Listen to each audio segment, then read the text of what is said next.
Welcome to Mystic Realms Recap. Links are in the description below.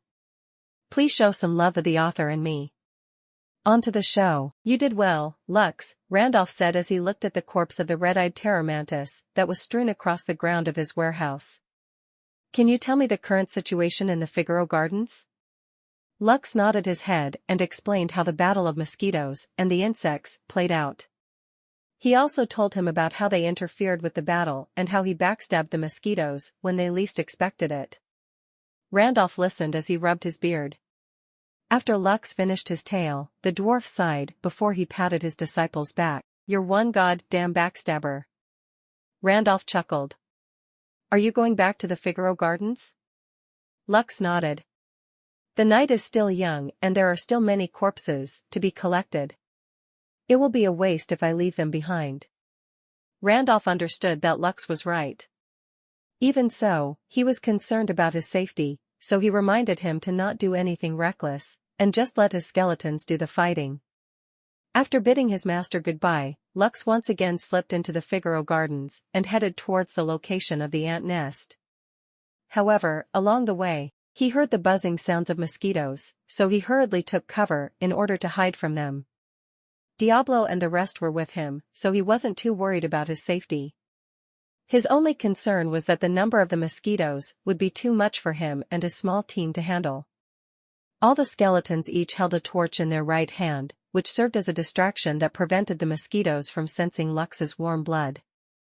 Fortunately, after glancing in their direction, the mosquitoes didn't bother to take a closer look. They just focused on their mission, which was to look for the insects that were currently grouping with each other to resist their overwhelming numbers.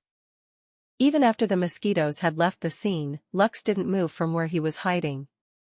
He sent 4 skeletal fighters to scout in different directions to ensure that there was nothing that could threaten his life within the radius of 500 meters. Only after making sure that it was indeed safe to move did the half-elf hurry towards the nearest entrance to the ant nest in order to seek shelter. Just like usual, the ants happily welcomed him after he shared the location of where the latest battle had been fought. Lux's skeletons had already taken the beast cores that he could take from them, so he didn't mind sharing the dead bodies with the ants, who always made sure to keep him safe while he was inside their colony. The mosquitoes were not too keen to fight the ants in their underground tunnels. The lack of maneuverability as well as the cramped space prevented them from being able to use their advantage in numbers. One could even say that, among the insects in the Figaro Gardens, it was the ants which were least affected by the one-sided slaughter that was happening on the surface. After arriving to safety, Lux didn't hurry to send out his skeletons. The first thing he was going to do was upgrade them in order to make them stronger. Lux had a dozen rank 3 beast cores, as well as the red-eyed terror mantis alpha core, which glowed crimson red. He also managed to acquire a total of 50 rank 2 beast cores and 222 rank 1 beast cores, which was more than enough to strengthen his skeleton army by a few grades. Lux still had several beast cores in his collection, which he still hadn't used. After taking a quick look in his inventory, to see just how many beast cores he had, he saw 370 rank 1 beast cores, 66 rank 2 beast cores, 12 rank 3 beast cores, and 1 alpha beast core. This was a staggering number. If his grandma Vera were to know how her grandson was faring inside the beginner's village, she would definitely be surprised and would question him about how he had managed to acquire so many beast cores on his own. No matter how one looked at it, Lux was simply a cheat-like character who was abusing the mechanics of the rules inside the beginner's village. Although his rank was still below the apostle grade, his summons had long exceeded the limit of the rank of anyone that could stay in the beginner's zone. Lux was like one of those gamers who liked to overlevel themselves before taking on the first boss of the game. This would ensure that the enemy wouldn't pose any threat to him, and he would be able to gain the upper hand in any of the battles that would take place within the different zones of the beginner's village. The half-elf used 43 rank 2 beast cores in order to upgrade Diablo twice. He knew that the one who would decide the success of this mission would be none other than his first-named creature, whose combined stats had reached 560, making him a rank 2 monster in the middle stages. Diablo also learned the skill expert trainer, which allowed him to successfully train any kind of monster which rank didn't surpass his by 2 tiers. For example, Diablo was currently a rank 2 monster. He could tame monsters that he could use as his mount as long as they were rank 4 and below. Of course, for higher-leveled monsters, he would have to weaken them first before he could make them submit to become his beast mount. For higher-ranked monsters, even if they were near death, Diablo wouldn't be able to tame them because his rank would prevent him from doing so. Ishtar was the next one that Lux upgraded. As the dedicated long-range damage dealer, it was only natural for him to buff up the former, who would also play a vital role in the upcoming battle. Just like Diablo, Lux upgraded Ishtar twice, which brought up her combined stat points to 595. She also learned the skill Siege Stance, that rendered her immobile with the trade-off of increasing her attack by 100%. Siege Stance increases damage output by 100% and has a high chance of dealing critical damage for 10 seconds. While in Siege Stance, the user is unable to move from their spot, and can only shoot at their enemies like a siege tower. Moving away, jumping, or breaking this stance will cancel the effect of the skill. This skill stacks with any other long-ranged skills. Lux also upgraded his skeletal fighters once and his skeleton grand archers twice, greatly reducing his stockpile of beast cores, but Lux had no regrets. After all those upgrades, he no longer had any rank 1 beast cores remaining and only 8 rank 2 beast core was left in his inventory. He didn't touch the rank 3 beast cores, as well as the alpha cores, because he planned to use those for himself after he left Leaf Village. His skeletal fighters learned the skill Whirlwind Slash, which allowed them to deal AoE damage, while the skeleton grand archers learned Poison Arrow, which made their attacks very deadly. "This is what you call investment," Lux muttered as he gazed at his skeleton team that had become stronger. Although his way of doing things burned more resources when compared to Colette and the others, the payback was very satisfying. Right now, aside from Diablo and Ishtar, Lux's army was only wearing the basic weapons and armor that he had bought from his master at a very cheap price. If only he could arm them all to the teeth, then forget about forming a party for the dungeon. He could go solo and kill the boss all by himself, as long as his skeletons had the right equipment for the job. Now, let's address the main goal of this trip. Diablo, lead everyone towards the north of the Figaro Gardens, Lux ordered. It's time to raid the mosquito nest and see what is causing this massive outbreak. Lux and Randolph both agreed that what was happening inside the Figaro Garden was a bit abnormal. He wanted to get into the bottom of things, and in order to do that, his forces would first need to travel to the north and investigate the source of the problem. North region of the Figaro Gardens. Someone, who was wearing a dark robe, frowned upon hearing the report of the scaled torment mosquito, rank 2 monster, that he had tasked to supervise the attack on the other regions of the garden. He needed the beast core of the red-eyed terror mantis for the ritual he was planning to make, but its corpse was nowhere to be found. Also, the ruthless venom mosquitoes that led the attack had been all wiped out, which made the frown on his face deepen. He didn't believe that the alpha beast was the one that killed them all, so he conducted a thorough investigation and interrogated the scouting parties that he had assigned to patrol the garden on a regular basis. "Did any of you see anything unusual?" the dark-robed figure asked. "It could be anything that you don't always see in this territory." BZZZT, one of the red-striped mosquitoes, flew towards him and spoke about the skeletons that it saw when it was patrolling the area. After hearing his subordinate's report, the person wearing the dark-robed smashed his fist on his makeshift table, breaking it in half. After panting for half a minute, he regained his composure as he stared at the giant cocoon that was pulsing beside him like a beating heart. "So, we have a rat in our midst," the dark-robed figure gnashed his teeth. "All of you, find the location of those skeletons. Do not alert them, just simply encircle the area where they are located. Find any dwarf that you see, and bring them to me alive. I would like to have a nice, long talk with the person that is getting on my way." The dark-robed person assumed that the one that was getting on his way was a dwarf. He could not be blamed for thinking that way, because the Guellivan kingdom was a dwarf kingdom. No other races could be seen within its lands, so he deemed that only a dwarf could pose a threat to his plans. Now that he was only one step away from realizing his goals, he would ensure that no more mishaps happened.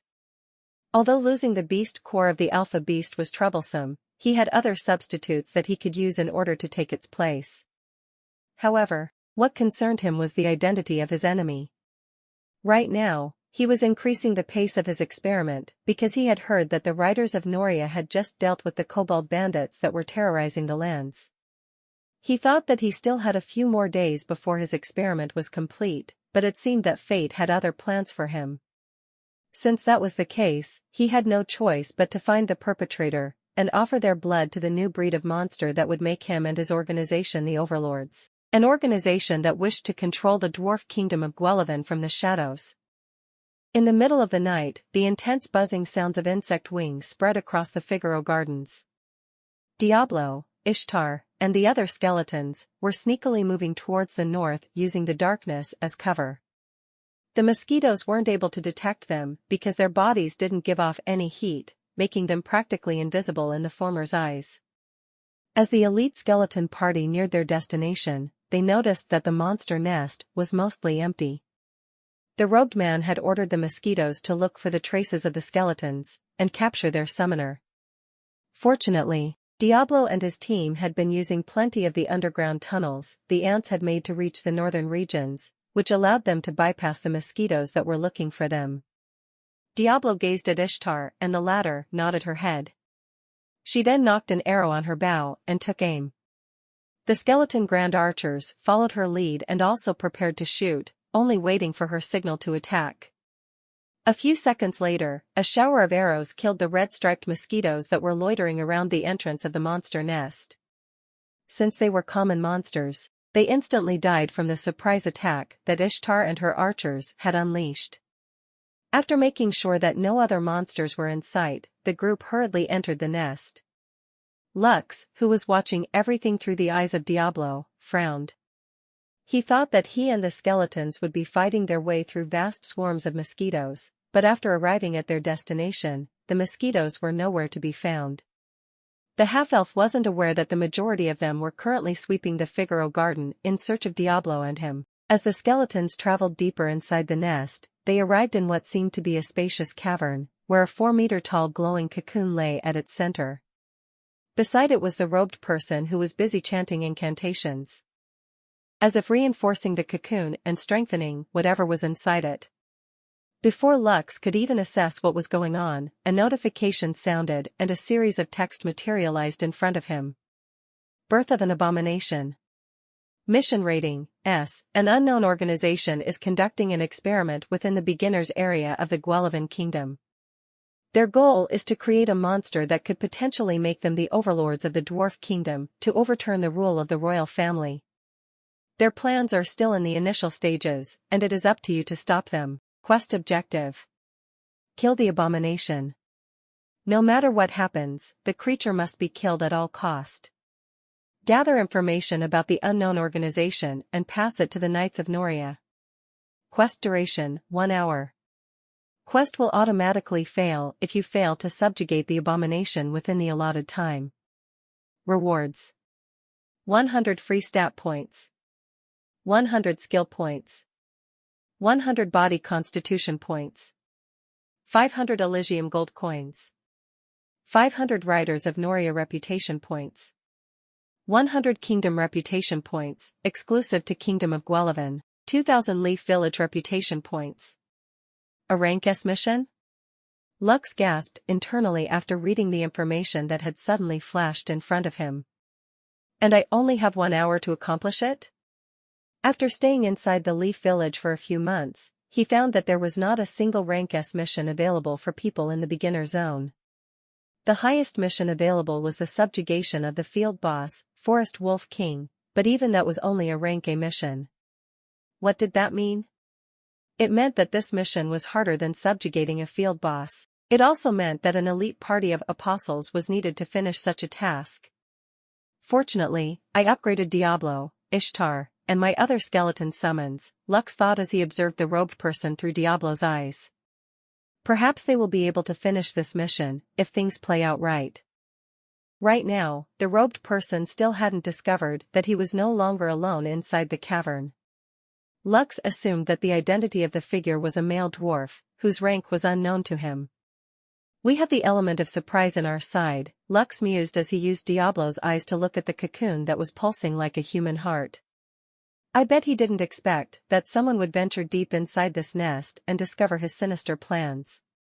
Lux decided to act quickly because he didn't know when the mosquito swarm would return to their nest. Also, the timer was ticking and he had less than an hour to finish this task before the mission failed. Ishtar planted her feet firmly on the ground as she activated her siege stance, which would increase all of her attacks by 100%. The skeleton grand archers also posed to fire a crippling volley to paralyze the robed figure, allowing Diablo to close the gap and deal with him.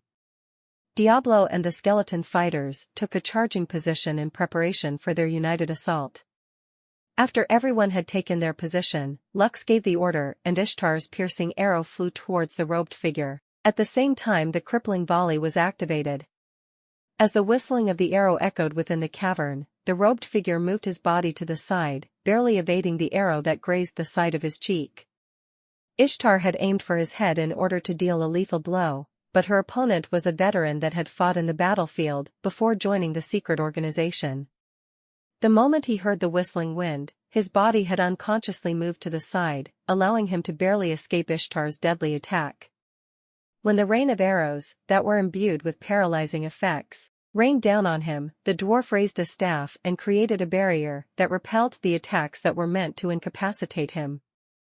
"Who are you?" the dwarf shouted. "What faction do you belong, Guh?" The robed man was forced to stop his questioning when Ishtar's second piercing arrow collided with his shield, breaking it apart. In desperation, he rolled to the ground to evade the arrow that held considerable power to threaten his life. Unfortunately, after rolling to the side, the robed dwarf came face to face with Diablo, who had used his leap attack to smash Blood Moon onto the robed dwarf's head. "Protection," the dwarf shouted as another barrier appeared in front of him. He hoped that it would be enough to block the unusual attack of the Black Knight that was wielding a red sword in his hand. What followed next was a scream of pain that made Lux breathe a sigh of relief from inside the ant nest. Diablo's heavy slash managed to shatter the barrier, but it didn't end there. The dwarf had used a blink spell to escape, but Diablo's bone spear had already materialized in the air. In one swift motion, the bone spear pierced the left arm of the robed figure, making the latter scream in pain. Lux watched as the robe of the dwarf fell down on the ground, revealing his body. The man's scarred face, who seemed to be in his late 30s, appeared in Lux's vision. The dwarf's hair was tied up in a braid, and there were ear piercings on his mouth and nose, making him look intimidating. Fortunately, Lux was not intimidated as he ordered Diablo to engage the dwarf and knock him unconscious. To his surprise, the dwarf once again blinked away, and even summoned a fireball that sent Diablo crashing to the wall of the cavern. "Bastards," the dwarf shouted as he fired fireball after fireball at the skeletons, who did their best to evade. Although his left arm was seriously injured and couldn't be used at this point in time, his tenacity gave the skeletons a very difficult time. "At least grade A apostle," Lux thought with a grim expression on his face. "This won't do. I need to change my tactics." Lux immediately gave his orders, which Diablo obeyed without fail. The named creature used its leap and swung its sword at the cocoon at the center of the cavern. "No!" the dwarf shouted as he stopped hurling fireballs at Ishtar and the skeleton grand archers, who were using long-ranged attacks against him. Just like their leader, the skeletal fighters also started to hack the cocoon, using it as a shield to prevent the wizard from firing fireballs at him. "Blasted undead," the dwarf screamed as he tapped the butt of his staff on the ground thrice, activating a magic circle. He couldn't possibly just watch as the mission that was entrusted to him was destroyed right in front of his eyes. The dwarf regretted sending all but a few mosquitoes out to look for the skeletons. Because of what he did, the monster nest was left unprotected, which allowed the skeletons to sneak up on him. "Damn it," the dwarf cursed internally. Just one more day, and everything would have gone according to plan. Why now? Knowing that he was left with no other alternative, the dwarf forcefully awoke the creature that was inside the cocoon. Although it was going to be a premature birth, it was better than dying at the hands of the skeletons, who were hacking its body like crazy. "Rise and trample these fools," the dwarf commanded. "Come forth." Ash Wing. One of the skeletons that were hacking the cocoon was blown away when a spiny leg emerged from the cocoon. Diablo hurriedly ordered the other skeletons to back away as they observed the beast that was emerging from its shell. A 4-meter-tall, ash-colored mosquito with golden stripes appeared in everyone's vision. Its golden eyes glowed brightly, as it glared hatefully at the skeletons who had hurt its body. What made Lux shudder was the fact that the monster had 3 heads instead of 1, which was something he didn't expect from the mosquito. Although the newly born beast looked powerful, it was still in a weakened state after forcefully breaking through its shell. Its wings were quite small, perhaps due to the fact that it was born prematurely, depriving it of its ability to fly, which made the half-elf feel thankful. Just as Lux was about to recover from his shock, an arrow flew to the air and pierced the monster's back, where its heart was located. The Ashwing screamed in pain, as it tried to move its body closer to the wall, in order to prevent it from getting hit from behind. Diablo quickly made his move and used heavy slash repeatedly on one of its legs, cutting it in 2. Another loud shriek echoed inside the cavern as the giant mosquito's 3 heads screamed in unison. It then kicked Diablo away, sending him smashing towards the cave wall in order to stop him from continuing to hack at its remaining legs. The other skeletal fighters immediately retreated because they knew that a single kick from the mosquito would be enough to kill them. Although it was still in a weakened state, the fact still remained that it was similar to a field boss that was in the peak stage of rank 3. It's incomplete. This monster cannot be used to further our goals in the Guelphin Kingdom. The dwarf clicked his tongue in annoyance. I shouldn't have been impatient. I should have continued to play it safe until this thing was born properly. Now, it's too late. This project has failed. The dwarf broke the bone spear that had pierced his arm, and poured a healing potion over it. His wounds healed up completely, but he wouldn't be able to fully use his arm for a few days. Since his plans had failed, he decided to leave and start from scratch. As the man was about to leave, he heard a whistling sound coming from behind his back, and he was forced to roll to his right side to evade whatever it was. Grazing the side of his waist, an arrow shot past him, almost dealing a lethal injury to him had it hit its designated target, which was his heart. Damn it! The dwarf cursed as he opened another healing potion and poured its contents on his injury. Ishtar had shot at him due to Lux's orders. The dwarf couldn't be let go yet because one of Lux's mission objectives was to collect information about the unknown organization and pass it to the Knights of Noria. Since that was the case, he couldn't possibly allow the man to escape at all costs. Diablo, who also received Lux's orders, leapt from the ground and aimed to deliver a fatal blow to the dwarf who seemed to be an apostle-grade mage who specialized in fire magic. Barrier. The dwarf shouted just in time to block Diablo's heavy slash and prevent the latter from giving him a serious injury. The barrier shattered, but the dwarf was able to use his blink ability to gain distance from his attacker. Just as he was about to cast a fireball at the skeleton in front of him, several whistling sounds reached his ears, which prevented him from doing what he wanted. The dwarf slammed the butt of his staff against the ground, which created a powerful shockwave that repelled the arrows that Ishtar had shot in his direction. Right now, the skeleton grand archers and the skeleton warriors were keeping the Ashwing's attention, allowing Diablo and Ishtar to work in tandem to defeat the dwarf mage, who was responsible for overturning the balance inside the Figaro Gardens. 10 minutes passed as Diablo and Ishtar fought together against the dwarf, whom Lux had determined to be at least a grade B apostle, rank 3 monster. The dwarf was hard-pressed in dealing with the deadly long-range and short-range attacks that were forcing him to use all of his abilities to their fullest. Meanwhile, the Ashwing was being attacked by the hit-and-run tactics by the skeleton fighters, constantly being pummeled by volleys of long-range attacks, and gradually increasing the injuries that it had received in total. After fighting against the abomination, Lux realized that aside from its strength and size, the Ashwing didn't know how to fight. Simply put, it just uses its legs to deliver blows that could be avoided as long as one paid attention to its movements. Just as the dwarf had mentioned, the beast was a failed project because it was born prematurely. None of its deadly weapons were fully developed. The ash wing was just an oversized meat shield in a nutshell, which made Lux breathe a sigh of relief. However, although its attacks were very basic, the fact still remained that a single blow from it would be enough to annihilate the skeletons that were running around it. After being locked in a deadly battle with Diablo and Ishtar, the dwarf mage was finally able to take a breather when he successfully blew Diablo away with a fireball that was fired at point-blank range. The dwarf immediately used this opportunity to blink away from the battlefield, and he succeeded. He was quite familiar with the terrain of the monster nest and had already created several paths of escape to be used once the project had successfully been completed.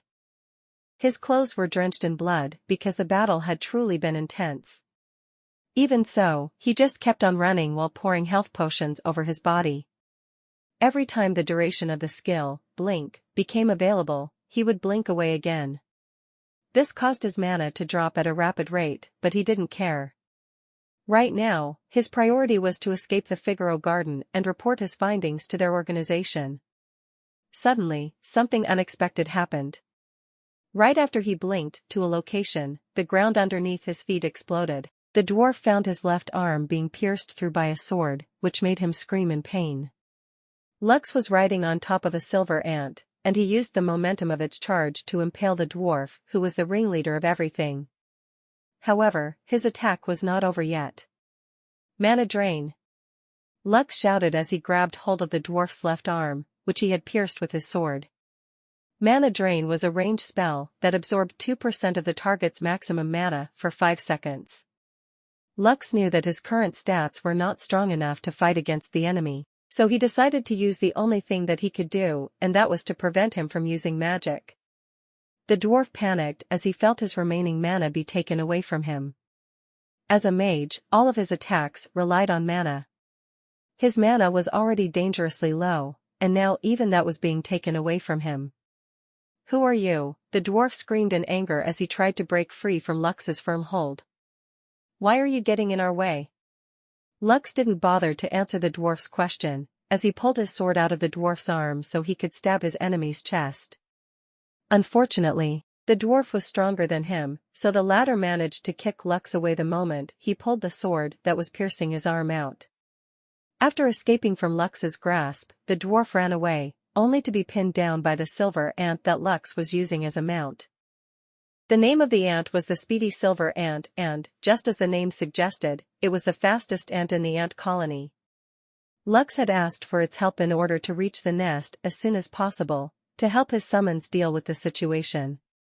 The duration of the mission was only an hour, so the half-elf decided to go to the site and personally handle the matter in order to clear his mission. "Annoying ant," the dwarf roared in anger. "Fire bullet." The silver ant screamed after it was hit by the magical attack, which allowed the mage to use his blink skill to distance himself from the rank 1 monster, whose only merit was its fast running speed. This time around, the dwarf had been drained completely of his mana reserves. However, just like everyone in his organization, he had brought several potions with him, and 2 of them were mana potions. Unfortunately, just as he was about to drink one of them, the bottle he was holding in his hand shattered when an arrow passed through it. A second later, his chest was impaled by a bone spear, which pinned him to a nearby tree. The dwarf spat a mouthful of blood as he looked in disbelief at the enemies that had appeared in front of him. "I knew that the hunter's mark is indispensable when hunting prey," Lux stated as he walked towards the dwarf who was barely clinging on to life. "I just didn't know that the first thing I would be hunting was not a beast, but a dwarf. Sorry, Mr. Dwarf. This is checkmate." Lux raised his hand and sneered at the slippery dwarf who always used his blink skill to escape the battle. "Mana drain." The dwarf spat a mouthful of blood before his entire body stiffened. For magicians, and other spell casters, being deprived of mana was the same as being deprived of their health. When a magician loses all of his mana, and goes into a deficit, their whole body enters a state of shock, which knocks them unconscious. When they entered this state, they wouldn't be able to regenerate mana for 24 hours, and their bodies would enter a weakened state, making it impossible for them to cast spells. Diablo pulled the bone spear embedded on the dwarf's chest out, which made the latter fall to the ground. Lux poured just a bit of healing potion on the bloody hole, to close it up. The half-elf had no intention of healing his enemy, he just wanted to keep him alive until he handed him personally to the riders of Noria who were stationed in Leaf Village. The half-elf rummaged through the dwarf's belongings and took everything of value from his body. Storage rings, storage bags, his staff, and other miscellaneous items. He had no time to inspect them all, because the battle was not over. For the time being, he stored all of these items in his inventory for safekeeping. The red-headed teenager then took ropes out from his storage ring and tied the dwarf up properly and tight in order to prevent him from escaping. Just to be on the safe side, he had Ishtar cast another hunter's mark on the dwarf as insurance, if he happened to wake up before they finished dealing with the abomination. "Speedy, can you take him to your nest for the time being?" Lux asked the silver ant that had brought him to the battlefield. Speedy clicked its mandibles and nodded its head before picking up the dwarf on the ground. He then carried him towards the hole that he had made earlier, and disappeared from Lux's sight. The half-elf finally breathed a sigh of relief as he stared at Diablo and Ishtar, who stood a few meters away from him. "Let's go," Lux ordered. "There's one last pest remaining." Lux ran towards the entrance of the nest along with Diablo and Ishtar. Now that the ringleader was defeated, all they needed to do was whittle the Ashwing's health away, and put an end to the abomination that threatened the lives of everyone inside the Figaro Gardens. A blood-curdling screech reverberated across the monster nest as the Ashwing mosquito went berserk. This was its last resort to kill Lux and his skeletons that had backed it into a corner. Lux panted as he distanced himself from the monster who was nearing its end. Although his health and mana was still full, the mental exhaustion he received from fighting the dwarf and commanding his skeletons piled up and took a toll on his body. Diablo and the skeleton fighters had died plenty of times because Lux had ordered them to do suicide attacks, with the intention of cutting of the monster's legs to prevent it from moving around. In the end, they succeeded, and only one leg remained on the diabolical beast's body. And even though it had entered a berserk state, the only thing it could do was glare at Lux and his skeletons while helplessly accepting their beating. The red-headed teenager did his best to calm his breathing as he stared at the dying monster in front of him. He was quite thankful that the dwarf had been forced to make the monster be born prematurely, which rendered all of its fighting abilities incomplete. Without wings to fly, it was no different from a stationary target that the skeletons, whom the half-elf could summon over and over again, could beat up. 5 minutes later, the crimson eyes of the three-headed abomination, which glared hatefully at them, eventually lost their luster and turned dim. The abomination's body collapsed on the ground, dead. Lux didn't move from his spot until he heard the notification which said that his mission had successfully been completed. Several words appeared in front of him, congratulating him on his victory against the diabolical monster. Birth of an abomination. Mission rating, S, completed. Rewards. 100 free stat points. 100 skill points. 100 body constitution points. 500 Elysium gold coins. 500 Riders of Noria reputation points. 100 Kingdom reputation points, exclusive to the Kingdom of Guellivan. 2000 Leaf Village reputation points. Bonus reward. Choose one among these options. Option 1, Hell Horse. A hellish creature known for its cruelty as it terrorizes its victims until they draw their last breath. They are found in places where the miasma is thick, or in ancient battlefields where they are known to spawn from the malevolent stench of death that lingers after the lives of thousands have been claimed. This monster's rank would always be equivalent to the rank of its master. Option 2, Golden Token of Guellivan. This token is one of the 13 tokens that the founder of the Guellivan kingdom had made when he was crowned king of the dwarfs' lands. After several years had passed, these tokens changed owners many times before disappearing over the course of history. It is said that if you present this token to the reigning king of the kingdom, you will be given the title of Honorary Knight, which would give you certain benefits within the dwarf kingdom. Option 3, Monster Egg. An unknown monster egg, which you can hatch at the nearest bestiary near you. Depending on your luck, the monsters that could be born from the egg can be common monsters, rare monsters, unique monsters, mythical monsters, or legendary monsters. Option 4, Teleport Scroll 4 pieces. This scroll will directly send you to any places that you have visited, regardless of the restrictions that were set in place.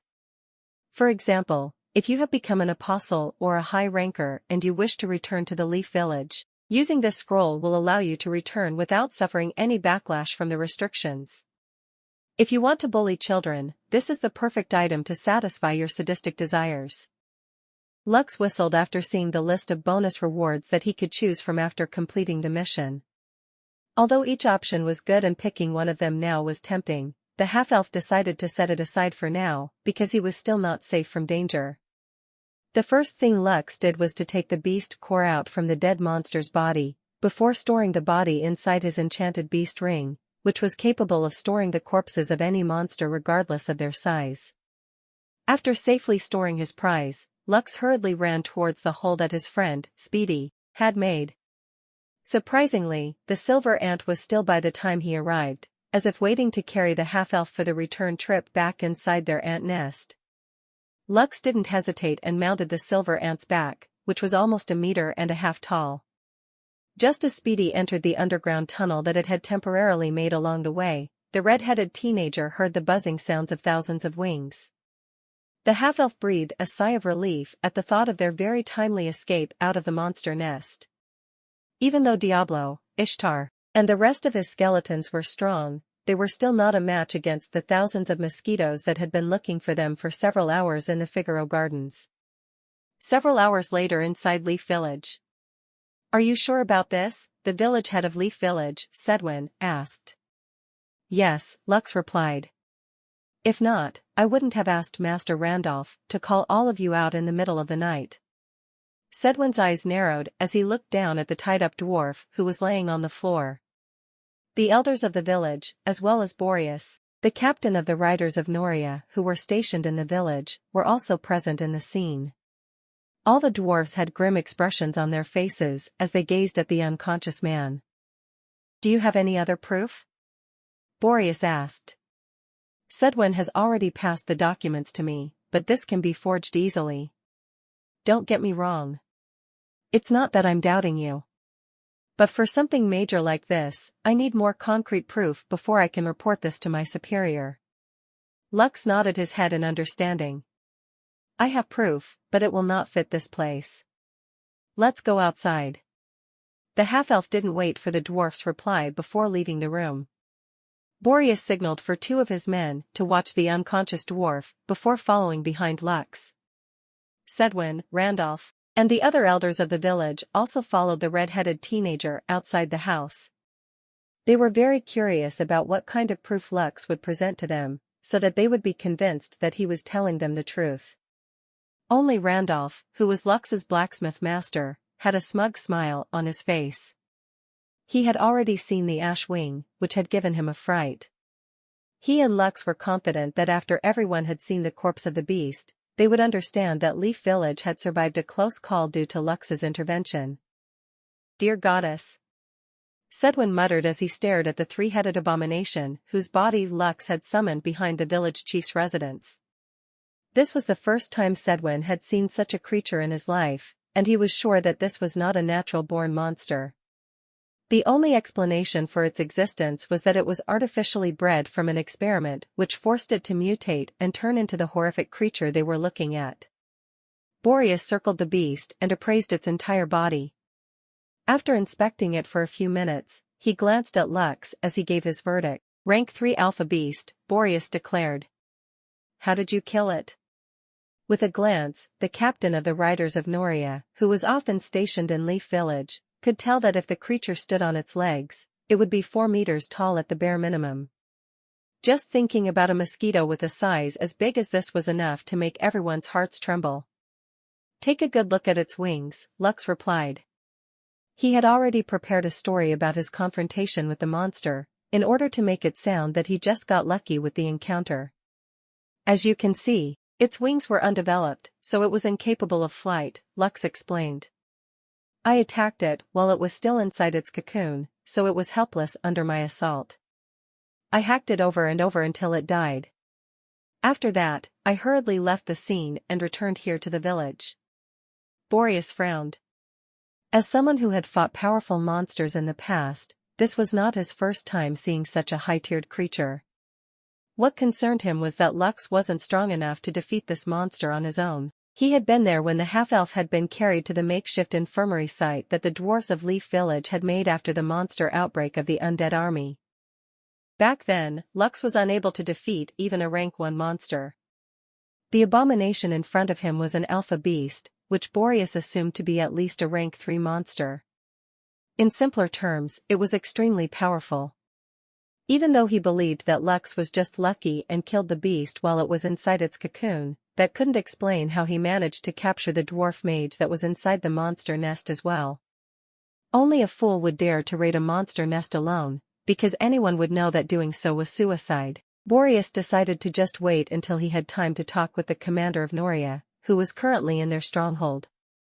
Very well, I will interrogate the dwarf mage and get into the bottom of this mess, Boreas said after much contemplation. However, I will need to bring this monster to our stronghold, so that our specialists can study its body. Perhaps, we will be able to better understand how this abomination was made. Lux nodded in understanding. In truth, he didn't know what to do with the giant mosquito, because even his master, Randolph, said that its parts weren't good enough as a material to forge weapons and armor. At most, the alchemists could use its body parts and organs as ingredients to concoct potions and other miscellaneous items that might be useful to him in the future. What about the beast core? Boreas asked. Did you take it? Of course, Lux replied. After all, it was my kill. Boreas nodded. Although it was regrettable that they wouldn't be able to study the beast core, as the one who killed the beast, it was Lux's right to take possession of it. Giving them the whole corpse was already a generous move on the half-elf's part, so Boreas didn't ask for more. I expect that the riders of Noria will give some rewards to Lux as well, Randolph, the half-elf's blacksmith master said. If he hadn't stopped this organization's plans, then this territory might have been compromised completely.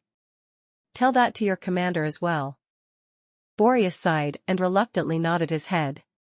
He couldn't refute Randolph's words, because it was the truth. He believed that if the monster was born properly and had the time to grow to its fullest, the possibility of it reaching rank 5 was very high. A rank 5 alpha beast in the beginner's area was completely unheard of. The damage the monster and its lackeys could have brought to the population of Noria would have definitely been astounding. It might have been able to force the dwarves to leave the village just to escape from the calamity that was about to befall them. I will make sure to report your good deed to my commander, Boreas said as he looked at Lux. You have done the kingdom a great service. I'm just happy to help, Lux replied. However, the problem in the Figaro Garden still persists.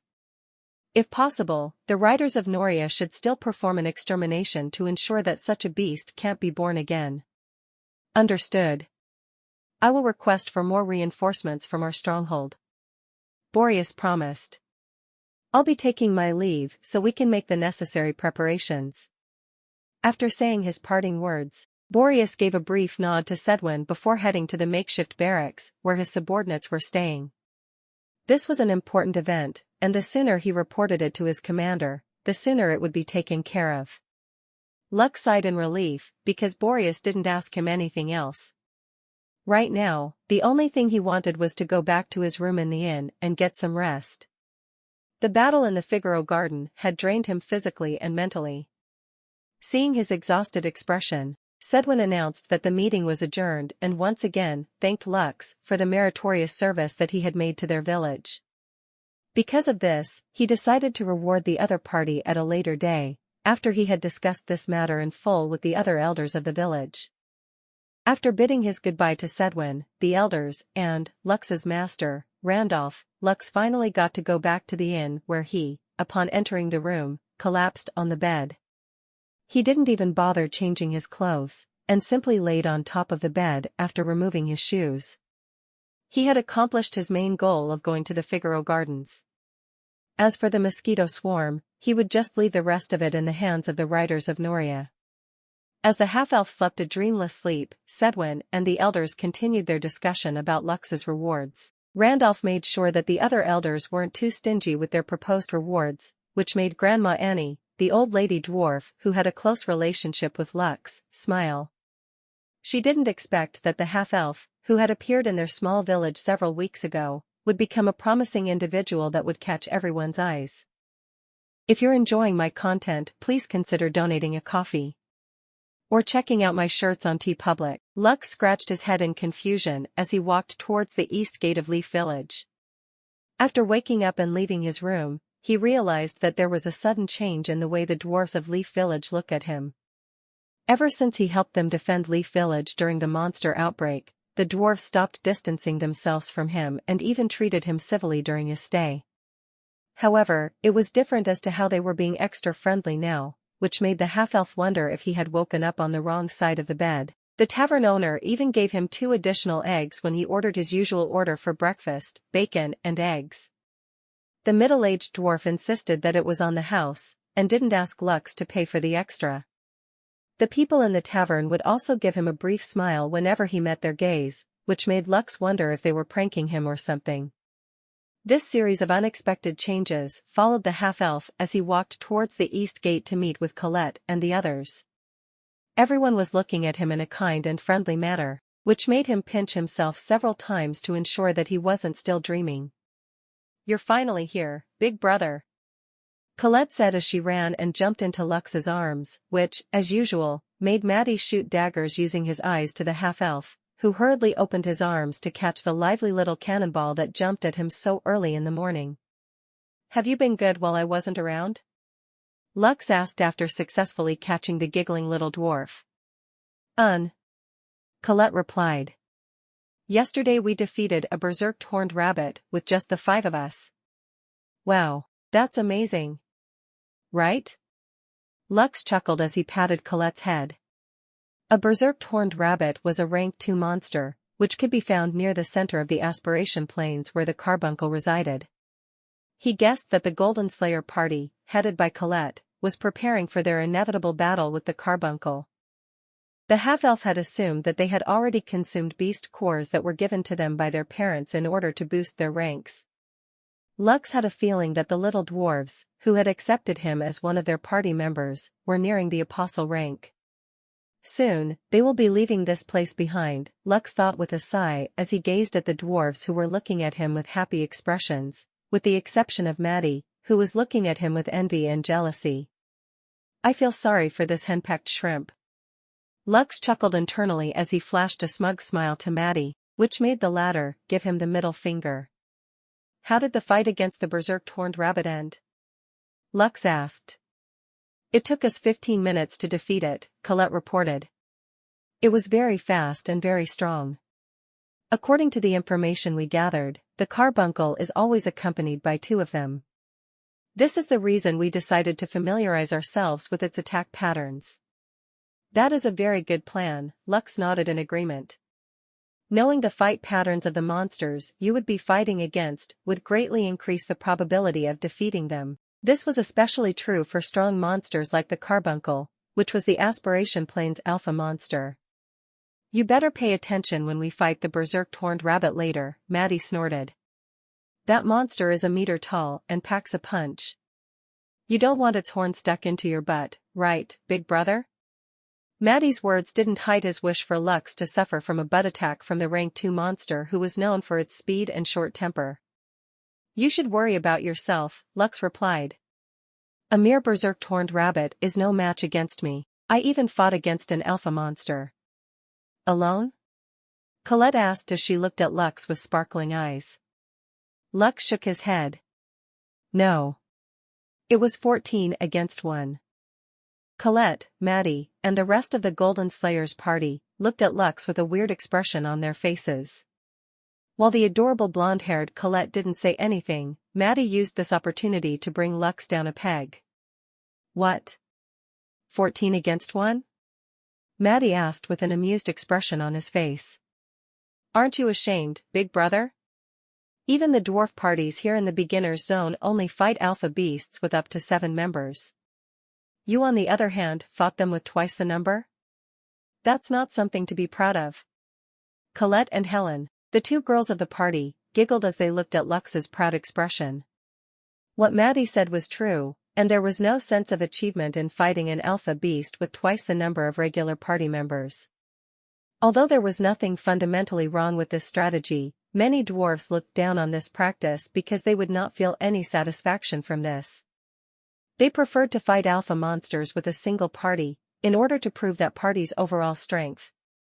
Lux just shrugged Maddie's words, because for him, fighting a monster one-on-one, or fighting it in a group was not a big deal.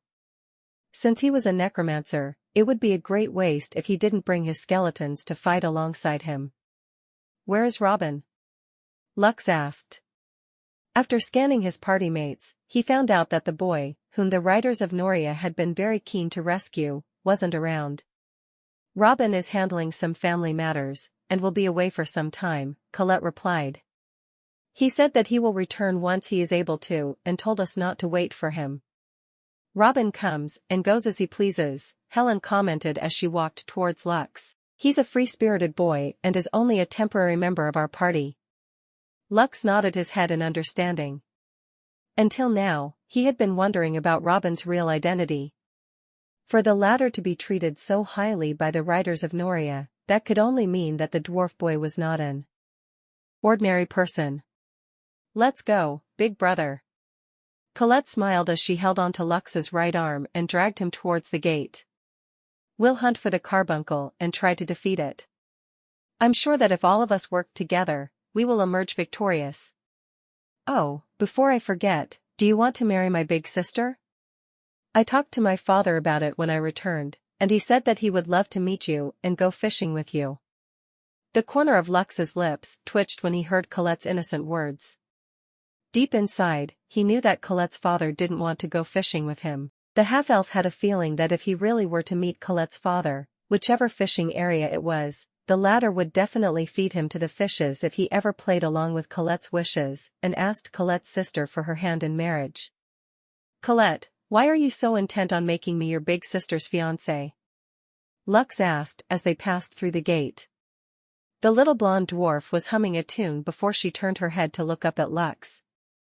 "Isn't it obvious? I want Big Brother to be part of my family." That is what is bothering me. Why do you want me to be part of your family?" Colette gave Lux a mischievous smile before replying to his question. "Because, Big Sister once told me that she didn't plan on getting married," Colette answered. "When I pressed her for answers, she said that there was no dwarf that had caught her attention. Since no dwarfs can satisfy her, I thought that you might be able to do that.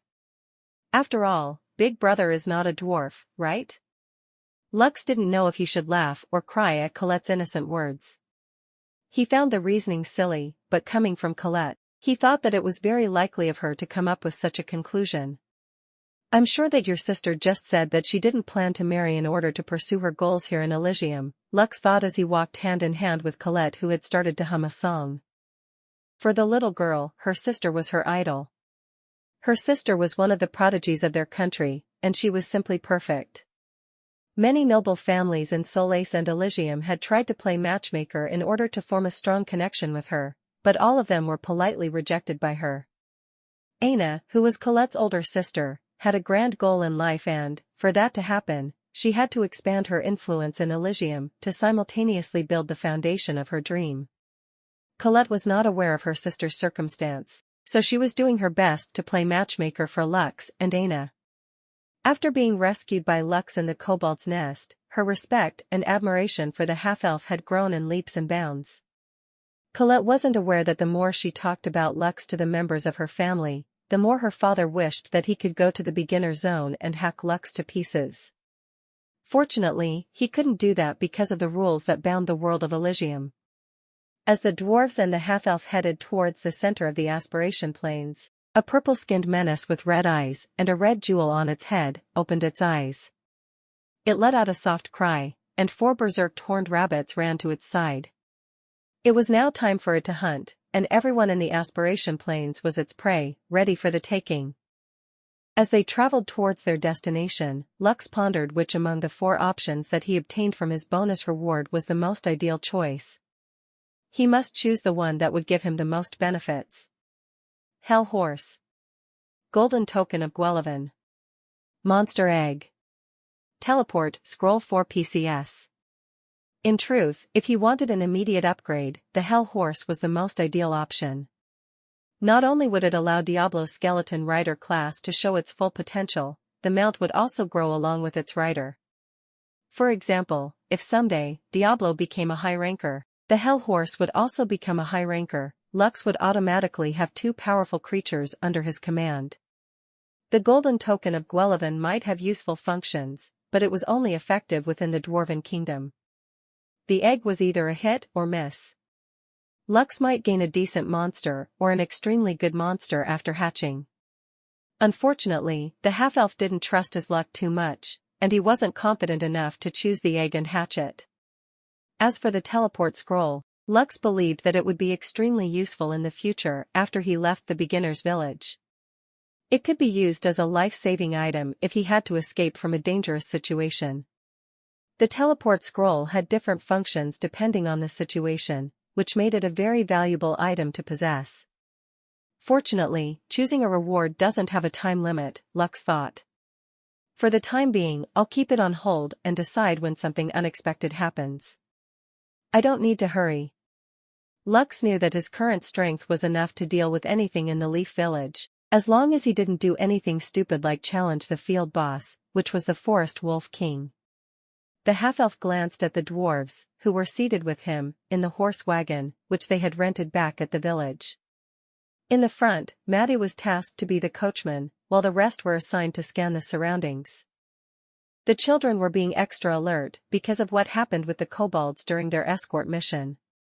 All of them were holding their weapons at the ready, prepared to react instantly at the first sign of danger. Even Helen, the group's cleric, had a serious expression on her face as she observed her surroundings with a critical eye. When Lux saw that, it made him smile. Most of the time, he would almost forget that they were just children because of how strong-willed they were. 2 berserk horned rabbits at 8 o'clock. Colette shouted. Everyone immediately looked in the direction where the little blonde dwarf was pointing. 2 red rabbits that were a meter tall were running in their direction. They were rank 2 monsters that were known for their speed and their aggressive attitude towards those that had entered their territory. Battle formation! Colette shouted as she jumped off the horse wagon, holding the mace in her hands. Maddie stood beside her, while Andy, Axel, and Helen were in the rear. Colette's profession was a paladin. She was a hybrid offensive warrior that excelled in close combat, could use magic, and tank enemies if needed be. As the leader of the group, she was always on the front line alongside Maddie, who was a pure offensive fighter. Lux also stood beside the 2 children as he raised his hand and summoned Diablo and Ishtar. It had been a while since he had fought side by side with his friends, so he was wondering how much they had improved during the time they weren't together. I'll handle one of the berserk horned rabbit, Lux said. The rest of you deal with the other one. Okay, big brother. Colette agreed as she braced herself to collide with the horned rabbit whose horn was poised to strike her. The sound of metal hitting a hard object reverberated in the surroundings as Colette and the horned rabbit clashed. The little girl's feet skidded across the ground by a meter. But her stance didn't break as she stopped the berserk horned rabbit's charge. Maddie took this opportunity to deliver 2 powerful slashes to the horned rabbit's right leg, making it cry out in pain. Fire bullet. Water bullet. Andy and Axel fired their respective spells which landed on the berserk horned rabbit's body, pushing it back. Diablo on the other hand, smashed his shield against the berserk horned rabbit's head, stunning it before delivering a heavy slash on the side of its body. Ishtar, on the other hand, used siege stance, and fired a piercing arrow into the berserk horned rabbit's leg, crippling it. Diablo used this opportunity to strike the monster's other foot, preventing it from running away.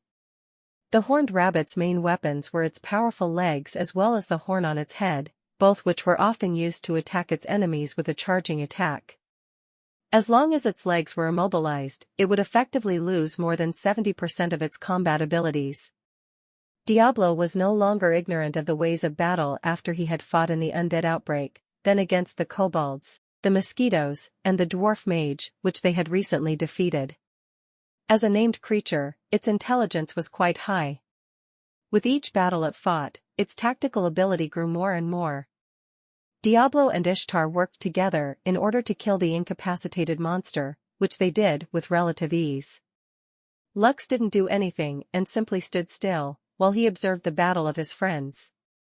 Maddie had also attacked the legs of the berserked horned rabbit after the initial clash, with practiced movements. Colette, on the other hand, used her mace to give the horned rabbit an uppercut, which made Lux subconsciously massage his jaw due to the imaginary second-hand pain that he had felt. Fire lance. Water lance. Andy's and Axel's attacks pierced the monster's chest, making it screech in pain and frustration. With just a glance, Lux could see that the kids were also just a few points away from reaching the apostle rank. Their current performance reflected this. So, this is why you want to fight Carbuncle, Lux thought.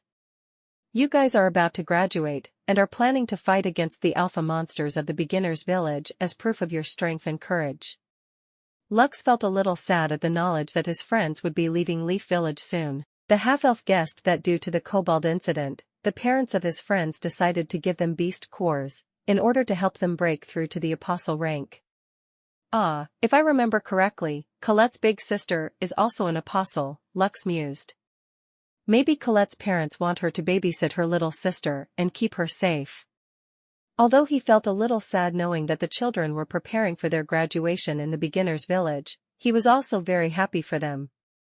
A few minutes later, the two berserked rabbits were dead, and the Golden Slayers party rejoiced for their easy win. Big brother, how did Mr. Diablo become so strong? Colette asked as she patted one of Diablo's legs, which was covered with black armor. Diablo must have been amused by the little girl who was patting him all over, so he patted her head and even playfully ruffled Colette's hair, which made her giggle. This is the first time I've seen this skeleton, Maddie said as he pointed at Ishtar, who was looking at Colette's and Diablo's interaction with a curious gaze. Is he your new summon, Lux? Yes, Lux replied. Her name is Ishtar, and she is a skeleton hunter. Skeleton hunter? First time I've heard of it. Maddie crossed his arms over his chest as he pondered. I only know about skeleton archers. This skeleton hunter doesn't ring a bell.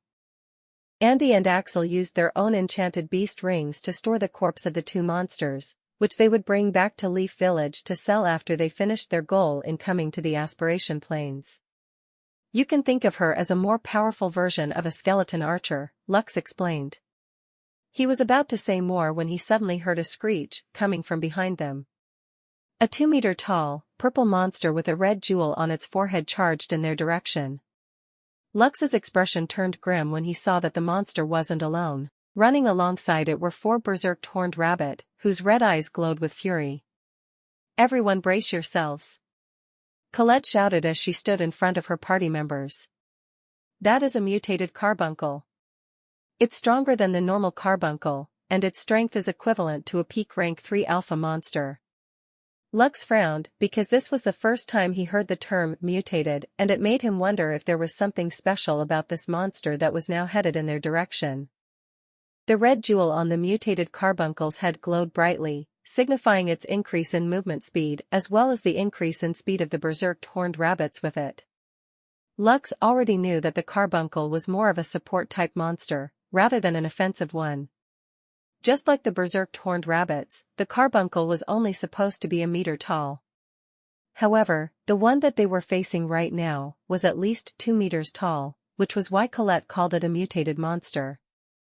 Lux didn't have time to open the Elysium Compendium and check what that mutated meant, but he didn't have to be a genius to understand that it was a stronger version of the original monster. I just hope that it is still a support-focused monster. Lux was unable to finish his thought because the carbuncle opened its mouth and released a barrage of sparkling golden diamonds, all of which were the size of fingernails. Skeleton fighters. Lux summoned his skeletons, which stood in front of the dwarves and used their shields to block the unexpected magical attack from the mutated alpha beast. When the dazzling attack receded, a third of the skeletal fighters' health was lost, which made Lux's face turn serious. However, before he could even think of a way to counter the carbuncle's offensive, the 4 berserked horned rabbits had already closed the distance, and rammed their horns on the skeleton fighters' shields, which sent them flying away. Fortunately, although Colette and the others were young, they were not helpless little kids. After the skeleton fighters were blown away, Colette, Maddie, Diablo, and Ishtar all used their strongest skills to attack the legs of the berserked horned rabbits, in order to lower their mobility. The attack successfully connected, which gave them the ideal results they were aiming for, but, before any of them could celebrate, the red jewel on the carbuncle's forehead glowed once again. A green light enveloped the berserked horned rabbits, and the injuries that they had received got healed, allowing them to evade the follow-up attacks of Colette and the others. Lux summoned his skeleton grand archers in order to deal ranged damage to the carbuncle, who stood behind all of his minions. The alpha beast deftly evaded the rain of arrows that was aimed at it with its incredible speed. No matter what kind of attack was fired at it, the carbuncle dodged it without fail, which made things difficult for Lux and the others. There were times when they were able to seriously injure the berserked horned rabbits, but because of the carbuncle's healing abilities, the injuries the monsters received recovered at a rapid pace. "This is not going anywhere, big brother," Colette said as she smashed her mace on the head of the berserked horned rabbit that had attacked Maddie, who stood beside her. "We need to deal with the mutated carbuncle first." "Got it. Diablo, Ishtar, let's deal with that alpha beast first," Lux ordered before activating his battle cry, which raised the physical and magical attacks of his allies. He then ordered his skeleton fighters and skeleton grand archers to assist Colette and the others in dealing with the alpha beast's minions. The skeleton fighters, as well as the skeleton archers, were at the peak of rank 1 monsters. The berserked horned rabbits might be stronger than them, but the gap between the two parties wasn't that wide. The dwarves were surprised when they realized how strong Lux's summoned skeletons were. It hadn't been long since they fought against the Dark Draugr in the Bronze Crypt and came out victorious. Because of that, they thought that if they added Lux and Diablo to their party, they would be able to fight the carbuncle if all of them worked together. Never in their wildest dreams did they think that one of Lux's skeleton fighters were just as strong as them. Unbelievable, Colette thought. Big brother is really amazing. Maddie, who was fighting alongside Colette, had also noticed the strength of the skeletons fighting by his side and was dumbfounded. Just how did he get this strong in such a short period of time? Maddie couldn't believe what he was seeing. Although he knew that Lux had been rewarded with several beast cores by their families, it wasn't enough to create this many powerful summons at the get-go.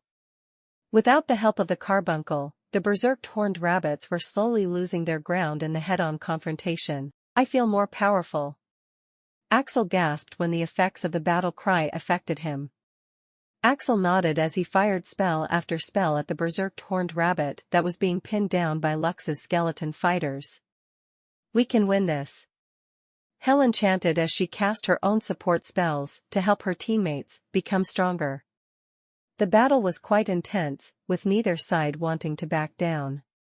The mutated carbuncle was fighting a 3-against-1 battle, while his minions were fighting 4-against-16. Seeing that its minions' health had already fallen past 50%, the carbuncle decided to use its healing ability to restore their health. However, Lux and Diablo were waiting for this exact moment. Diablo pointed his sword at the mutated carbuncle and activated his special skill, Duel EX, which forced his enemies to exchange one blow with him. It was similar to a taunting skill, but the difference between the two skills was that the taunt skill could be resisted, while the Duel EX couldn't. With an effective range of 300 meters, Diablo could practically taunt anything that he had set his eyes on. Although the skill had a 1-minute cooldown, it was still a very useful ability to break the enemy's momentum. After executing the skill, the mutated carbuncle faced Diablo and screeched. Its healing skill was interrupted, and was now forced to charge in the named creature's direction. Diablo, who was wearing his black knight armor, stood steadily in order to clash with the alpha beast that it had angered. Ishtar had taken a siege stance and fired a piercing arrow, which flew towards the chest of the carbuncle, making it howl in pain. Lux extended his hand and shouted mana drain in order to deplete the alpha beast's mana reserves. The half-elf knew that this was going to become a battle of attrition, so he prioritized draining the carbuncle's mana to stop it from being able to cast spells that would help its minions recover from the one-sided beating that they were currently suffering from. The sword in Diablo's hand glowed briefly as he activated his skill, Heavy Slash. His sword met the mutated carbuncle swiping attack. The sound of metal hitting metal spread throughout the surroundings. Diablo's feet skidded against the ground, while the mutated carbuncle took 2 steps back after their collision. Another arrow flew through the air and pierced Carbuncle's chest, making it shriek in pain. Ishtar was a very opportunistic hunter and timed her attack at the right moment to deal significant damage to the alpha beast. Lux also fired a dark arrow at the mutated carbuncle, hoping to blind it, but it failed. It was at that moment when one of the berserked horned rabbits let out a blood-curdling screech before collapsing on the ground dead. The alpha beast was immediately alarmed because it had completely forgotten about its minions since it was entangled by Lux and his 2 named creatures. Just as it was about to cast its healing magic on the survivors, Diablo smashed his shield against the alpha beast's face, interrupting its healing magic for the second time. Lux understood that the only reason why they could overpower the mutated monster was because of the carbuncle originally being only a support-type monster. Among the alpha beasts in the beginner's village, it was the weakest. To deal with it, everyone just had to kill its minions first before encircling it and hacking it to death. This was the typical strategy used when fighting against the carbuncle, which had been proven effective over time. Because it was unable to heal its allies due to Diablo's interference, the remaining berserked horned rabbits fell one by one. Just as everyone was about to encircle the mutated alpha monster, it leapt high into the air in an attempt to run away. Diablo also used his own leap skill, following its enemy into the air, while Ishtar released another piercing arrow. Although the sound of the whistling wind reached the mutated carbuncle's ears, the arrow was almost impossible to avoid while in air. Unable to evade, the arrow pierced its chest, breaking its stance. Diablo's heavy slash immediately followed after the arrow had struck true, smashing its back and sending it towards the ground. The dwarves and the skeletons didn't miss this opportunity and ran towards the fallen alpha beast. However, Lux's shout made them all take a defensive stance as the carbuncle once again unleashed another diamond storm as its last resort. Just like before, the skeletal fighters stood in front of the dwarves and shielded them from the unique attack of the mutated beast. When the attack ended, the skeleton fighters' bodies shattered because their health was already low after fighting against the berserked horned rabbits. However, this wasn't a big issue. Arise! Lux ordered, and his skeleton fighters rose once again to beat the crap out of the oversized rabbit that had killed them just a moment ago. The pitiful alpha monster then found itself surrounded on all sides with nowhere to go. Diablo and Ishtar had already dealt significant damage to its legs. However, its ability to heal itself was getting annoying. To deal with this, Lux used mana drain every time the skill's cooldown ended. After a grueling 30 minutes, the mutated alpha monster finally fell, transforming into particles of light. It left several items on the ground, including an egg that was 2 feet tall, which made Colette jump up and down due to happiness. Colette and the other dwarfs flocked to the items that were dropped by the mutated carbuncle. The monster egg stood at the center of it all, catching everyone's attention. "This egg is without a doubt a carbuncle's egg," Colette said with sparkling eyes. She then began to gently touch the egg as if it was a priceless treasure that she had seen for the very first time. Helen also touched the egg, just like Colette. This was the first time she had seen a monster drop an egg, so she was quite surprised when she saw it. Since the 2 girls were busy touching the egg all over, Maddie and the others busied themselves with organizing the rest of the loot that they had acquired. One of them was a red jewel that was as big as Lux's hand. This jewel, which could be found on the carbuncle's forehead, was very precious, and many merchants were willing to buy it at a very high price. The second item was the mutated carbuncle's purple fur. This was another top-tier item that could be used as a carpet, a blanket, and even clothes, which were perfect to wear in places with cold weather. The third item was the monster's meat, which also fetched a decent price in the market. Since rabbit meat is quite popular in Leaf Village, the meat of this alpha beast was considered to be a rare delicacy. Last, but not the least, was the mutated carbuncle's beast core. It was the size of a bowling ball and had a bright purple color. Although it was a rank 3 beast core, it was bigger than a regular one, which meant that the number of skill or stat points that could be gained from it would not be less than 50. Nice haul, Lux said as he crossed his arms on his chest. Congratulations for beating your first alpha beast. The dwarves, who were in Cloud 9, were broken out of their daze after they heard Lux's words. All of them stopped what they were doing and looked in his direction as if they had completely forgotten about him. It was at that moment when they remembered that the one who played a major role in subjugating the mutated carbuncle was none other than the half-elf in front of them. If Lux wasn't there, all of them might have been seriously injured. As for the worst-case scenario, they might have all died fighting the mutated monster that came out of nowhere. Be big brother, these spoils of war should belong to you, Colette stuttered while looking at Lux with teary eyes. Her hands were still latched onto the egg like a koala hugging a tree, which made the red-headed teenager laugh due to how adorable she looked. Don't worry, all the loot for this hunt is for you guys, Lux replied. As you can see, with my current strength, it will not be a problem for me to hunt another carbuncle. If you still find this unfair, then just think of it as an older brother giving gifts to his little brothers and sisters. It's fine that way, right? Colette immediately let go of the monster egg and ran towards Lux, jumping into his arms. Big brother, you are the best. Colette shouted happily as Lux spun her round and round. After spinning the little girl a few times, Lux finally set her back down on the ground. Colette then glanced at the egg, then back at Lux, before voicing her thoughts. Big brother, you can take the egg, Colette said. The eggs of alpha beasts are very rare, especially mutated ones. Even my sister didn't get one when she was in the beginner's village. Lux shook his head firmly. No. I don't need it. However, promise me that you will raise that carbuncle with love and care. Since it is a support-type monster, it will help you and Helen heal your party members when things get rough. I will be able to have more peace of mind knowing that you guys have an extra healer supporting you in your adventures. So, just take the egg and the other items. Big brother, are you sure you really don't want it?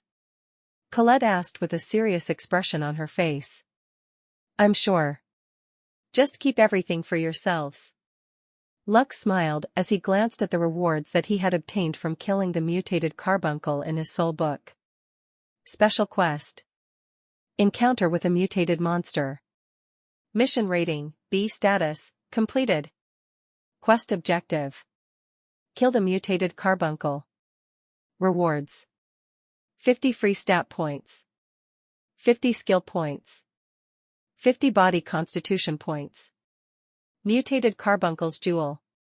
Mutated carbuncle's meat. Mutated carbuncle's fur. Rank 3 alpha beast core. Bonus reward. Alpha monster egg. Hatching the egg will give you a random baby monster that is equivalent or higher than an alpha monster that could be found in the entirety of the territory of Noria. You can hatch this egg with the help of a monster breeder.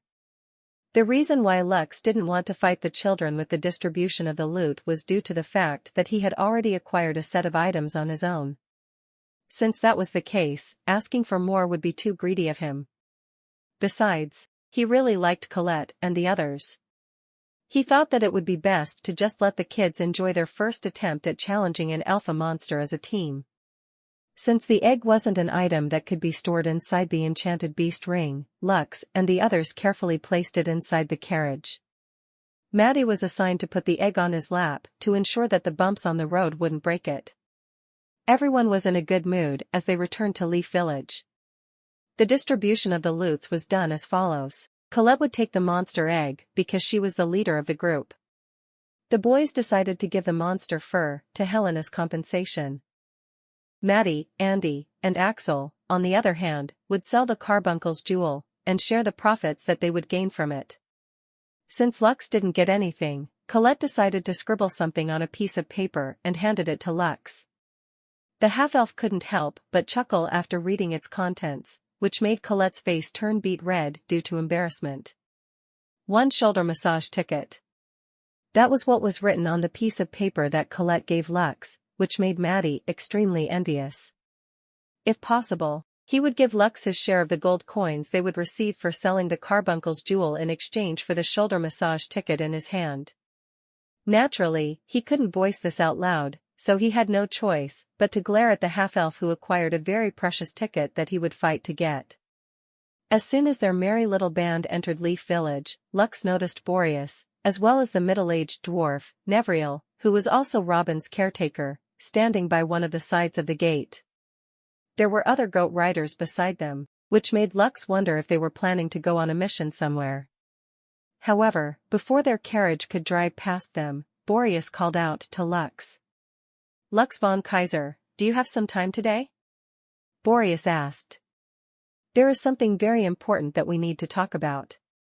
Why don't you follow me to the barracks for now?" Lux frowned, but still nodded his head. Although he didn't know why Boreas and Nevriel were waiting for him at the gates of the village, he could tell that the matter they wanted to discuss was a serious one. Lux and the important people in Leaf Village sat in a conference room. Boreas had called for all of them because the matter he was going to discuss was about the recent incident that happened in the Figaro Gardens. My commander, Lord Thoram, took the remains of the abomination to the capital and had an audience with His Majesty, Boreas said with a serious expression on his face. The mages there examined the corpse and found some highly confidential information that I will share with all of you right now. Make no mistake, this information mustn't be revealed to anyone. The only reason why I've been given permission to mention this to everyone present is because this new organization is currently performing their experiments in the villages near the borders of the kingdom. After His Majesty gave the order, a massive operation was set in motion, and various border strongholds managed to capture 4 more members of the organization in the other dwarf villages. These places also encountered an unusual increase of a specific type of monster in their area. Unfortunately, in 2 of those places, the monster was born successfully, which made subjugation very difficult. Many lives were lost, so His Majesty was forced to send initiates to handle the situation. After a gruesome battle, those 2 abominations were slain. However, after examining all of their bodies, the mages discovered that these monsters had the power to evolve. The faces of the elders of Leaf Village immediately went pale when they heard the word evolve. Certain monsters had this particular ability, so it was not that surprising.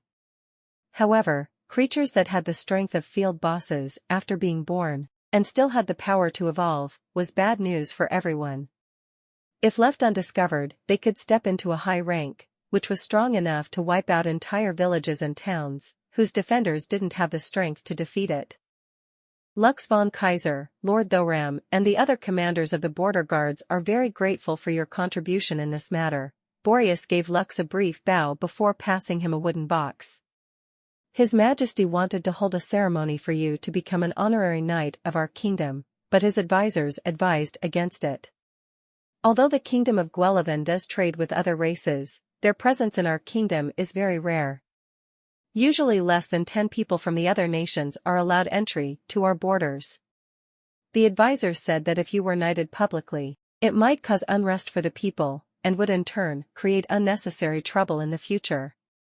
This was why, instead of His Majesty, I have come to present to you the medal that bestows upon you the rank of an honorary knight within our kingdom.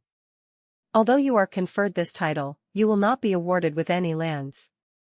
However, you will receive discounts in any shops or for any services that this nation provides.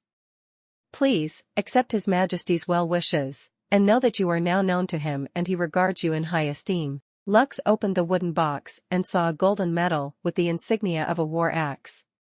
It was carved with a very intricate design, which made the half-elf quite happy. It was because as soon as he received the medal of knighthood, he received a series of notifications telling him that he had acquired the honorary knight title. Title, Honorary Knight. You have performed an outstanding service for the Kingdom of Guellivan, and His Majesty, King Maximilian von Guellivan, hereby recognizes you as an honorary knight. Grants additional 100 reputation points to the Kingdom of Guellivan. You will receive a 10% increase in attack and defense if you are fighting within the Kingdom of Guellivan. Very nice, Lux thought. However, that was the only beginning. After receiving the medal, the reputation function in his soul book activated. Lux checked the effect of the reputation points he had gained, and was quite happy with the outcome. Kingdom of Guellivan reputation points, 200. Relationship status, good. You will get up to a 20% discount for all services within the kingdom. The law-abiding dwarves in the kingdom will not find any trouble for you. Riders of Noria reputation points, 500. Relationship status, friendly, gives you the privilege to enter the stronghold of Noria and explore the services available there. You will get up to a 20% discount on all services inside the stronghold. You will be able to gain their assistance if you wish for it. Every time you ask for their help, your reputation points will be decreased by 500 points. Leaf Village reputation points, 2000. Relationship status, benefactor. As someone who had saved the entire village from a catastrophe, you will be treated politely by all of its residents. Certain services that are not available to foreigners will be open to you. You will get up to a 50% discount on all services inside Leaf Village. You will be able to ask for the help of the city guards if you wish for it. Each time you use this service, 250 reputation points will be deducted. Points will not be deducted when you ask for their help, as long as the task will benefit Leaf Village as a whole. Interesting, Lux thought. I will be able to ask for their assistance if need be. I never thought that reputation worked like this. Although the price for asking for the assistance from the stronghold of Noria would immediately bring his reputation points to 0, Lux thought that it was a good trade-off since he would have their full assistance. The stronghold had hundreds of warriors, whose ranks ranged from grade D up to grade A disciples. It was the strongest force within the territory of Noria, and Lux felt having them as a backup was a worthwhile thing. Aside from the Medal of Knighthood, you will be given other rewards, Boreas continued. Sir Nevriel said that you are looking for weapons and armor. According to the information that we have on you, your profession is a necromancer. Do you perhaps plan to arm your minions with these weapons? Lux had a dumbfounded look on his face as he gave Boreas the "how did you know about that" gaze, which made the rider captain chuckle. It's not that hard to guess, Boreas explained. You already have good weapons and armor, so I'm guessing that the weapons and armor that you requested from us will be equipped by your skeletons. Worry not, our stronghold will allow you to receive 15 sets of weapons and armor which are in the same level as the standard equipment for riders of Noria. Just go to the stronghold and collect the things you need. Thank you very much. Lux replied excitedly. He would initially get a headache whenever he thought about how he would even arm his ordinary summons with stronger gear. Now that they would receive the equipment from the stronghold of Noria, this problem was solved for the time being. Nevriel, who had kept silent for the duration of Boreas' speech, suddenly cleared his throat in order to catch Lux's attention. His Majesty also passed a decree to me before we came here to see you, Nevriel said. He said that if you have something you want, as long as it doesn't go past the limit of his generosity, he will bestow it upon you. So, is there something that you want as a reward for your services to the kingdom? Lux's smile widened after hearing Nevriel's words. He knew that this was a good opportunity, so he decided to see if he could get the thing he needed most right now. If it's not too much of a bother, can His Majesty give me a hell horse? Lux asked. Nevriel frowned. A hell horse? What do you plan to do with one? They are malevolent beasts, and it is very hard to tame one. Although there are several of them roaming near the borders of the kingdom, we mostly leave them alone because acquiring one is more trouble than they're worth. I want one, Lux replied. This is the reward that I want His Majesty to bestow upon me. Nevriel and Boreas glanced at each other before shifting their attention back to Lux. I'll pass your message to His Majesty, Nevriel said after pondering for a moment. From what I can tell, you plan to get a mount that has an evil personality. Although we don't have a hell horse in our possession, we do have something similar called a nightmare. If you are interested, I'll ask His Majesty to bestow this beast to you. However, if it causes any trouble to the kingdom, you will take responsibility for its actions. Do you understand? Lux nodded his head in understanding. After getting Nevriel's promise, the half-elf felt like all the effort he put into investigating the abnormality in the Figaro Gardens had finally paid off. Thank you for watching Mystic Realms Recap. Please like, share and subscribe. Have a great day.